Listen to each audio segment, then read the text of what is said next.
Hey, salut la communauté de Jeep. C'est Volvi. Mais y a qui avec Volvi? Il est avec qui Volvi d'habitude? Oui. Qui c'est qui est attentif? Qui c'est qui a regardé 994 vidéos qu'on a fait auparavant? Eh ben c'est toi, félicitations. GG. Mais voilà, c'est Den. Bonjour Den. Salut. Den Gamers Origin, hein, qui se prépare pour sa DreamHack en tant que joueur professionnel et coach d'une structure de renom. D'accord. Voilà. Et moi, moi c'est Volvi quoi. Bon les gars. Toi tu te prépares pour la Coupe Occitanie où Ouais. tu joues à semi-domicile. C'est-à-dire t'es pas chez toi, mais je vais te préparer du saucisson. Ouais, donc je suis à peu près à domicile. Et, non, moi surtout, s'il y a des gens qui sont sur Bordeaux ou dans les environs, il y a le Bordeaux Geek Festival. C'est moi qui m'occupe du tournoi Hearthstone, du Bordeaux Geek Festival. Et il y aura Pierre-Alain de Garrigue. Et on va jouer. Voilà. Alors maintenant que les annonces sont faites, on est là pour quoi, Den? El Nerfos. Los nerfos de la plancha. Alors, qu'est-ce qu'on a eu? Certains ont dit, et je spoil direct, apparemment, ce serait les dernières volontés de Ben Brod. Il a dit, vous me nerfez ces merdes et faites pas chier. Voilà, moi c'est ce qu'on m'a transmis. Après, est-ce que c'est vrai, est-ce que c'est pas vrai? Il faut regarder Harry Roselmack le vendredi à 3h15 du matin. Voilà, du coup, pas mal de nerfs, vous les voyez à l'écran. Alors, vous pouvez suivre ça un peu comme un podcast, mais on le fait en vidéo juste pour que, comme ça, vous ayez le support physique, le support visuel pour bien visualiser les nerfs. Mais voilà, il n'y a pas nos têtes, il n'y a pas rien, donc vous pouvez totalement suivre ça comme un podcast. Du coup, premier nerf, le plus anecdotique, parce qu'il touche pas le compétitif, il touche pas les HCT, parce que c'est un nerf de Wild, c'est la sorcière des mers Naga qui passe de 5 à 8 de mana. Oui. Alors, c'est logique, ça cassait le jeu à 5. À 8, ça peut casser le jeu, mais ça coûte 8, donc c'est ok. Qu'est-ce que t'en penses, toi? Ça fait partie des nerfs où leur but c'était d'éclater ce combo. Soyons clairs. Leur but c'était que ce ne soit plus possible dans le Hearthstone actuel de mettre 4, 5, 6 géants au tour 5. Voilà, ils ont réussi. Maintenant, en fait, si tu regardes la carte seule, tu dis bah, personne va jouer ça. Si tu regardes les possibilités de la carte, tu dis ouais, est-ce que tour 8, c'est legit de mettre jusqu'à 6, 8, 8? Oui, ça peut être ok, c'est-à-dire qu'avant c'était cassé et c'était totalement anti-gameplay. Là, ça fait un plan de deck control en fait. Donc, Oui, okay. c'est ça. C'est un combo. Donc, oui, quand on réfléchit par les stats, etc., ce que nous-mêmes on a tendance à faire dans les analyses, c'est pas bien. Mais cette carte a montré qu'en fait, ça pourrait être une 1-1. On s'en fout en fait. Ouais, c'est ça. Donc, c'est un nerf. Je pense que c'est le nerf. Il va y avoir moins de discussion dessus parce qu'il avait besoin d'être là. Il est correct. C'est du wild. Tout le monde s'est plaint de ce combo. C'est le plus ancien des nerfs. C'était la première chose qui a commencé, même au nerf d'avant déjà. Les gens ont dit, au fait, et la sorcière Naga, les gars. Oui, c'est ça. Donc, non, on l'attendait, on savait qu'il allait tomber un jour. Voilà, c'est fait, il n'y a pas de. Fallait qu'il arrive, c'est tout. Voilà. Deuxième nerf, et lui qui touche toute une catégorie de deck. C'est l'invocatrice malveillante, la bien nommée Spiteful, qui passe de 6 à 7 de mana. Alors, c'est pas énorme comme nerf. Ça réduit la curve, je joue juste un tour plus tard. Ouais. Est-ce que ça méritait pas un petit peu plus? Est-ce que ça va faire beaucoup de mal au... Alors vous allez voir, hein, les decks, les decks qui sont sur le devant, ils ont pris cher. En tout cas sur ce côté-là, vous n'allez pas voir de cartes genre ah tiens ils ont fait ça pour le futur. Non là c'est pour la situation de maintenant. Spiteful c'est totalement dans le méta, Spiteful Druid. Spiteful Druid, il y a des prêtres qui existent, il y a une version paladin père Spiteful. Le fait que ça coûte 7, est-ce que ça va tellement changer le deck? Ça va pas changer le druide, je pense, pour deux raisons. En fait, la première raison, c'est que les tours 6 sont un des slots de mana où il y a les meilleures cartes du jeu, en termes de qualité. On a du Cairn, on a beaucoup de cartes tech à 6. On a par exemple le Nérubien, on a Commissaire Priseur. Donc on a du monde en fait qui coûte 6 et on mettra d'autres choses. Par contre 7, on a très peu de bonnes cartes à 7. Du coup, le Speedful peut venir remplir ce rôle de tour 7. Donc, oui, la mécanique pétée du deck arrivera plus tard, donc l'adversaire aura un tour de plus pour s'y préparer et y répondre. Mais est-ce que le deck en lui-même va en souffrir? Je suis pas sûr, honnêtement. Après, la version Spiteful du paladin père, elle, on peut lui dire au revoir, parce que de toute façon, c'est plus possible. C'est plus pair. Oui, on parlera après de paladin pair. Oui, on va revenir sur paladin père, mais ça en fait partie. Après, le fait d'avoir ça un tour plus tard, ça te laisse du temps pour te préparer, du temps pour rusher, ça prend plus de mana. C'est con à dire, mais de pas pouvoir faire invocatrice swipe. Pas pouvoir faire invocatrice swipe au tour 10? Oui. Mais tu joues pas swipe en fait dans un deck invocatrice. Oui, c'est vrai d'ailleurs, je dis des bêtises. Non, mais je sais pas, tu vois, pas pouvoir Avec faire. autre chose, oui. Enfin, tu peux pas curver. Oui, ça va changer des choses. C'est pas swipe du tout auquel je pensais, mais je me rappelle plus les protecteurs là. Ah, Saronite. Voilà, Saronite. Ça commençait par S, c'est pas Saronite invocatrice, tu peux plus le faire dans le même tour.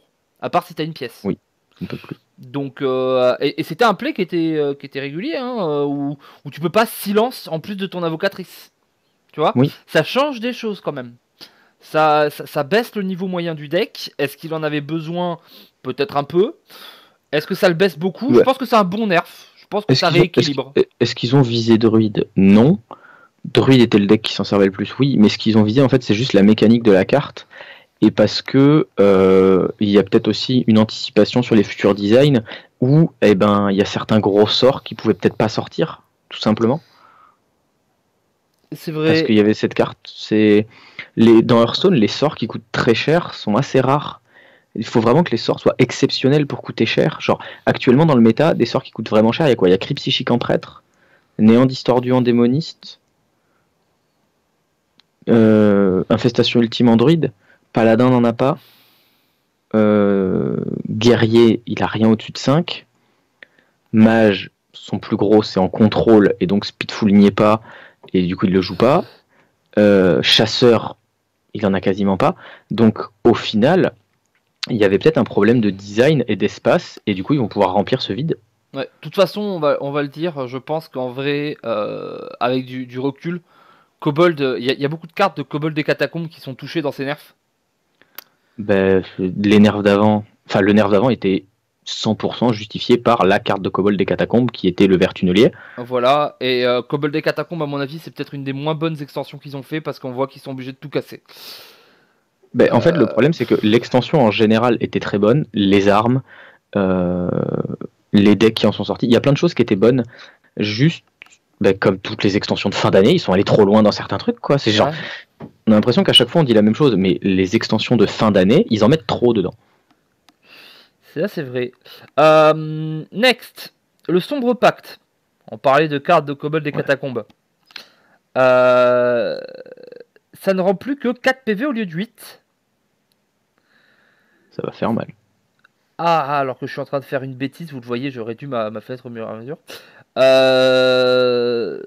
Du coup, le démoniste va devenir beaucoup plus sensible. Il y en a un qui est en train de se frotter les mains, c'est Mage Tempo. Ah bah, Mage Tempo... De façon générale, dans ses nerfs, on le dira en conclusion à la fin, mais Mage Tempo a tout gagné dans ses nerfs. C'est trop... Enfin, son meilleur match-up s'améliore. Oui. Faire des choses correctes ce week-end aux États-Unis dans une line-up qui a fait 5-2, qui est pas loin de se qualifier, qui est un peu oublié, mais qui, tu sais, est mon petit deck de cœur. Peut-être que Zo peut revenir avec des choses comme ça. Peut-être, oui. Après, vraiment, je pense que Mage Tempo, ça va être le feu. Genre, Druid Speedful et Paladin, c'est ses deux pires match-up. Les deux ont pris. Les deux ont pris, et puis son meilleur match-up, enfin, il est là pour taper démoniste avec du burst. Au lieu d'avoir 16 de soins dans le deck, il y en a 8. Ça fait 2 pings, une boule de feu, ça fait la diff quand même. Hein. Ouais, vraiment, ce nerf-là est lourd. Ce nerf-là est vraiment lourd. Mais c'est normal, parce que la carte était pétée. La carte était totalement pétée. 8 PV pour une créature. Et le fait que... La carte est pas totalement pétée, parce que à la base, quand elle est sortie, t'avais le prix à payer, c'était une créature à toi. Le problème, c'est qu'à côté, il y a Cube et il y a Laquais qui disent mais je veux que ça meure. Bah oui, mais tout est sorti en même temps. Tu vois, Oui, non, mais je suis d'accord que. c'est pas comme s'ils avaient fait une extension après. C'est que dans le même set, ils avaient ça et le truc pour activer ça. Ça faisait partie ça faisait partie Ah ben oui, ils ont bossé le packaging. Hein. du package en fait. Et ça en est étonnant qu'ils aient pas vu à quel point ce package était dégénéré. Je sais, oui, ben en fait, ils l'ont peut-être pas testé et à l'époque, personne l'a vu quand c'est sorti. Genre, je me rappelle, nos analyses là-dessus, c'était ouais, mais c'est trop lent et tu peux pas te permettre de passer ton tour pour ça, etc. Mais c'est vrai qu'en fait, tout s'est tellement mis bien. T'as la carte qui t'invoque une 3-9, t'as la carte qui permet de l'invoquer et en fait, tout se met bien parce que le tempo que tu perds, tu le compenses avec des points de vie, puis tu le compenses avec la carte qui arrive, etc. Et du coup, c'était une imbrication parfaite. D'ailleurs, au final, dans tout ça, il y a que les démons en eux-mêmes qui n'ont pas été touchés. C'est vrai, mais c'est assez logique. C'est assez logique dans leur manière de penser. On veut quand même qu'il y ait des cartes pétées. Ils ont envie que Gul'dan y reste pété. Et je peux comprendre qu'ils ont envie que Gul'dan reste pété. Moi j'aime bien que Gul'dan soit pété. En fait, Gul'dan qui soit pété, c'est pas un problème s'il n'est pas dans un deck complètement pété. Là, Oui, le c'est problème, ça. en fait, c'est que quand Démonis sortait parfaitement, du tour 5 au tour 10, tu voyais pas le soleil.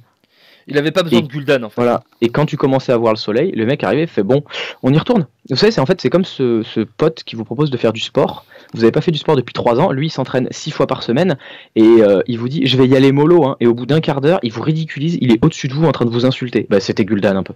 Ouais, c'est ça. Mais voilà, donc Sombre Pacte, CPV en moins, ça fait mal. On enchaîne du coup, on en parlait, le laquais possédé, qui lui aussi prend un point de mana en plus sur son coup. Il passe de 6 à 5. Ça aussi, on va pouvoir être plus proche, plus près quand on va avoir ce gros démon qui va tomber sur table.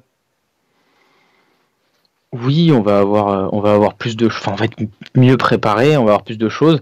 Mais pour moi, le gros nerf, c'est le pacte parce que, en fait, Démoniste pouvait se permettre d'être aussi passif jusque-là parce qu'il savait qu'il avait beaucoup de points de vie. Genre, il avait 25% de PV qui revenait à peu près sur le truc, ce qui est absolument énorme. 25% de PV, c'est un peu colossal. Ouais, c'est beaucoup. Et du coup, bah, Mais il faisait oui, je t'en prie, fini. Non, mais du coup, en fait, il pouvait se permettre d'abandonner des morceaux de match, littéralement. Il laissait à l'adversaire la capacité totale de jouer tranquille. Genre, vas-y, amuse-toi, je m'en fous, en fait. Clairement, il disait, je m'en fous. Et il récupérait les PV. Maintenant qu'il récupère pas les PV, ça va être très très compliqué. C'est ça, c'est qu'en fait, les deux nerfs sont.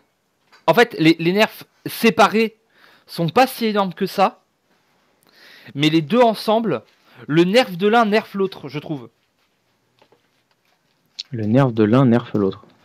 En fait, juste le nerf de laquais, c'est ok. Juste le nerf de pacte, c'est ok. Mais le fait que les deux soient nerfés au même moment, que le combo entre les deux soit augmenté, que tu gagnes moins de HP, etc., je trouve que ça augmente le nerf général des deux cartes, en fait. Tu vois, comme les deux sont moins. Ah bah oui.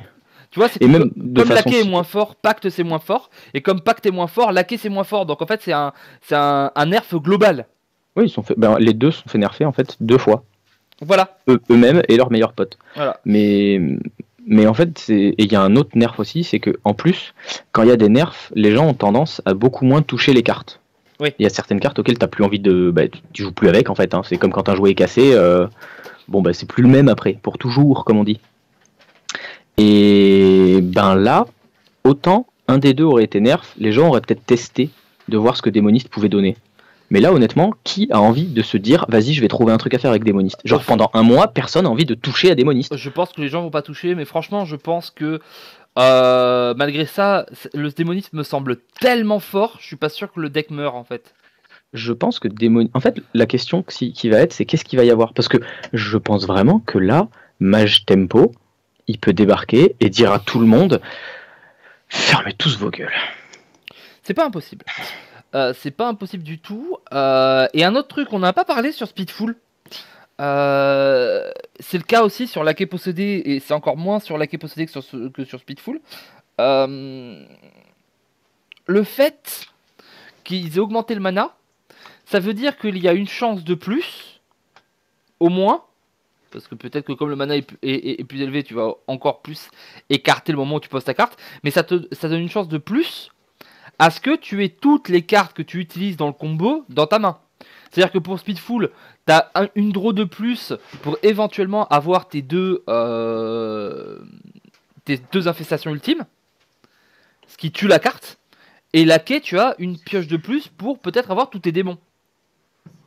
Oui, ça c'est Notamment des choses, pour la version qui joue pas les Doomguard en ça contrôle. c'est des choses très importantes. Et tu as aussi du coup un pacte qui soigne moins et tu dois tenir un tour de plus avant de pouvoir l'activer. Voilà. Donc c'est-à-dire que t'as une chance de plus de piocher, mais tu as aussi un tour de plus à tenir avant que tu aies une 3-9 qui vienne te protéger. Sachant que tu dois faire ça un tour plus tard avec 4 PV de moins. Ça fait quand même beaucoup de choses. Ouais, ça commence à faire. Mais bon, après, à voir. Le démoniste, il est peut-être encore capable de faire des choses.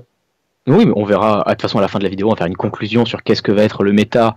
Et on va se jouer les annonciateurs du futur, le vôtre, le nôtre, celui de Tati Monique et peut-être un petit peu l'oncle Marcel. Ah donc non, vous verrez. Moi, c'est ma maman Monique. Oui, bah, pas grave. Mais du coup, vous verrez ce qu'on pense de ce qui va. Moi, je pense Mage Tempo, mais j'en ai deux aussi qui sont bien et que je vais annoncer et que vous allez faire waouh. Du coup, avant-dernier nerf, appel aux armes. Celui-là, il est attendu, annoncé, prononcé. Enfin, voilà. Le nerf, je trouve que la carte est encore très très forte en fait. Franchement, je trouve que pour 5, c'est totalement correct. C'est le coup auquel aurait dû être la carte. Mais... en fait, la carte vaut 6. En réalité. Pour de vrai, la carte vaut 6. Elle invoque 3T2 si tu construis ton deck exprès. Voilà, dans Paladin Père, actuellement, c'est ça. Et t'as la pioche. Donc elle vaut peut-être même 7, en vrai. Voilà, c'est vrai, c'était vraiment pété. Donc à 5, à mon avis, la carte reste pétée en soi. Ça reste dans le deck où tu la joues, ça reste la carte maîtresse, la meilleure carte possible. Parce que je trouve que c'est pété. Mais le fait qu'elle soit à 5... ça veut dire qu'on ne peut plus la jouer en paire. Oui. Parce que bah ça coûte 5, donc automatiquement, si vous n'êtes pas trop nul en maths, vous vous rendez compte que 5 c'est pas pair. Et en impair, elle est nulle. Parce qu'en impair, vous pouvez pas avoir de T2, vous avez que des T1. Donc en fait, ça invoque 3 T1. Et 3 T1 pour 5, là pour le coup, c'est pas incroyable. Donc la carte devient une carte exclusivement à l'heure actuelle de Paladin Murloc. À l'heure actuelle, oui. Maintenant, on va peut-être enfin, pour de vrai, discuter d'un Pala Control avec cette carte dedans. Oui, peut-être. On va peut-être enfin pouvoir discuter d'un paladin qui n'est pas juste au fait j'ai fait tellement de board que tu t'es fait caca dessus. Peut-être, mais voilà, je pense que la carte est ok, mais que forcément que elle aussi va disparaître un petit peu, parce que le principal archétype dans lequel elle est jouée, automatiquement on ne peut plus la jouer. C'est ça qui est très bizarre avec ces decks pair-impair, c'est que du coup, quand une carte est changée au niveau de son coup de mana, c'est même pas genre la carte, peut-être qu'on peut encore la mettre dans le deck. Non, c'est là la carte, elle disparaît du deck. Oui. Après, là où c'est bien, je pense que dans un premier temps, ça va être très mauvais, c'est-à-dire que les gens vont avoir un peu le syndrome du feignant et vont ne plus vouloir toucher à la carte. Mais c'est bien parce que en fait, là, c'est des nerfs qui vont forcer un renouvellement. C'est-à-dire, en fait, là, Blizzard, ils ont tué certaines cartes, je pense. Genre, par exemple, le Laquais Pacte ensemble, ils ont peut-être tué. Mais Appel aux armes n'est pas mort. Speedful n'est pas mort. On verra sur les nerfs d'après. Les cartes, en fait, elles sont juste là où elles auraient dû sortir. Et si on l'avait sorti à ce coup-là à l'époque, probablement qu'on n'aurait rien dit. Est-ce que Paladin Père est mort? Est-ce que Paladin Père est mort? Peut-être. Parce que c'était quand même... Peut-être qu'il est mort, parce que Appel aux armes a porté le deck de façon absolument... porté tout.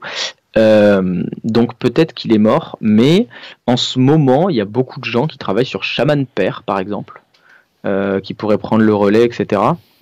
Mais oui, c'est une bonne chose en fait que Paladin Père... En fait, pour 4, invoquer 3 tours 2 et enlever 3 cartes du deck, genre... Non. Voilà, c'est tout. Non. Et voilà, mais... voilà, ça fait partie de ces cartes où on a dit c'était pété, où on a vu que c'était pété, ou c'était pété, et puis voilà quoi. Après, Moi, pour tout dire, je suis en train de travailler sur un paladin pair. 4 talents. De toute beauté. Oui, mais c'était les premières versions du Paladin aussi qui étaient comme ça. Mais voilà. Mais voilà, moi tout ce que je suis content de ces nerfs, c'est juste ça encourage à la créativité. Ça va juste mettre un gros coup de pied dans la fourmilière. Voilà. Et j'ai juste hâte d'être à la conclusion parce qu'il y a des idées de ouf. Et le dernier, noyau de cristal. La grotte des profondeurs, la quête. Maintenant, au lieu que vos serviteurs soient 5-5, vos serviteurs sont 4-4. Alors moi, il y a un truc que je trouve très drôle avec ça et un truc que je trouve pas drôle du tout. Le truc très drôle, c'est que ça peut arranger voleur dans un match-up. Oui, contre prêtre, c'est mieux d'avoir des 4-4. Oui, parce que du coup, tu meurs pas au DK. Et ça, je trouve ça particulièrement cocasse. C'est cocasse. Ouais, moi je dis cocasse, ouais. La deuxième chose qui est très importante sur ce nerf, c'est le match-up guerrier. Guerrier contrôle a disparu à la seconde où Voleur Quête est arrivé, à peu près. C'est ok, le deck a perdu sa Death Bite en même moment, mais il y a quand même un deck qui lui a dit salut, j'ai 95% contre toi. Il n'y a que Fibonacci qui a dit non, moi j'amène guerrier, oui. Contrôle, appel, et puis... Bon, il a lui-même fait un tweet, ce jeu n'a aucun sens. Mais là où c'est bien, c'est que maintenant guerrier, en plus de baston, il a un autre clear. En guerrier impair, tu fais pouvoir héroïque et déluge de coups. Et tu clear. C'est ça, c'est full clear. Ça clear beaucoup plus vite sur l'écho aussi, parce qu'il n'y a plus besoin d'en faire 5 et d'être à 10 mana, il suffit d'en faire 4. C'est ça. En fait, il y a énormément de choses qui découlent de ce changement et qui sont bien dans ce changement. Mais le principal chose, en fait, c'est qu'ils n'ont pas tué Rock Quest, comme beaucoup de gens l'ont demandé, en disant que le deck était toxique, etc. Ils n'ont rien tué du tout. Juste, ils ont fait en sorte que les decks contrôle puissent le battre. Ils ont fait en sorte que quelqu'un qui n'est pas un excellent joueur de voleur puisse perdre contre un excellent joueur de contrôle qui, lui, est capable de bien manager ses ressources. Et c'est tout ce qu'on demandait à faire sur Rocket. Que tout le monde soit capable de le battre. Et je trouve que c'est super ce qu'ils ont fait. Voilà. Je suis assez... Moi, je suis assez d'accord avec toi. Hein. J'ai juste vu avant... pour vous dire, on fait la vidéo très très vite après la sortie des nerfs. C'était annoncé il y a 15 minutes. Voilà, au moment où on a commencé la vidéo, c'est ça. Et le seul retour que j'ai vu, c'est directement un tweet de Brian Kibler qui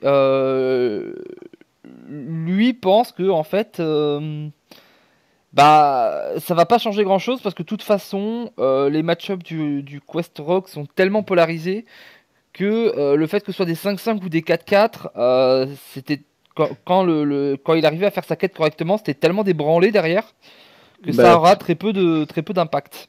Pour moi, c'est pas vrai. Et il y a encore une autre raison au fait que ce soit pas vrai. C'est le fait que 30 points de vie, c'est un multiple de 5 et pas un multiple de 4. Oui, c'est ça surtout. C'est que maintenant, va falloir mettre... C'est 8 attaques. Avant, c'était 6. Ouais. Et 2 de plus, ça change. Ça change beaucoup de choses. Ça change énormément. Vous allez plus pouvoir vous faire... Enfin, en fait, il y a plein de choses. Il y a, pour démoniste, il y a le fait que du coup, il est maintenant aussi la possibilité avec Godfrey d'aller les chercher si juste il met le 1. Genre il fait Kobold Godfrey, il va vider. Le guerrier, il y a déluge de coups. Le mage, il y a choc de flamme. En fait, c'est juste ça dont les gens ne se rendent pas compte pour moi. C'est le fait que maintenant, les decks contrôle ont tous un moyen de vider la table à Questrog. À 5-5, il y a que prêtre qui avait. Bah oui, pour le coup, en fait, maintenant, il n'y a plus prêtre. Voilà. Oui, du coup, prêtre est le seul qui s'est fait un petit peu, voilà, dans l'histoire, c'est celui qui s'est fait un petit peu jambonner la gencive. C'est ça. Donc voilà un peu tout ce qu'on peut penser de ces nerfs. On va un petit peu conclure. Qu'est-ce qu'on pense voilà, moi je l'ai dit. Je suis d'accord avec Den sur le match tempo qui, à mon avis, sort grandi de ça. Et vraiment, je pense que quand ça faisait la quête, ça devenait très très dur, mais malgré tout, c'était un match-up correct. Mais maintenant, Zo, à mon avis, a un très bon match-up contre Quest Rogue. Le baisse de ses PV, l'augmentation de cœur pour plein de trucs, ça booste le Zo aussi. Le fait que le paladin il peut plus te remplir le board d'un coup et du coup te dire si viens on se bat au board, bah c'est aussi value de ouf. Donc moi mon petit Zo, je pense que ça va être testé. Et ben moi je pense que le méta, dans un premier temps, RogueQuest va rester. Je pense que dans un premier temps, les gens vont pas mal jouer Match Tempo, parce que Paladin va disparaître et que c'était un de ses seuls pires match-up. Match Tempo sera le counter de RogueQuest, il restera comme ça. Il y aura plus trop démonistes pendant un temps, donc ce match-up là sera un petit peu anecdotique.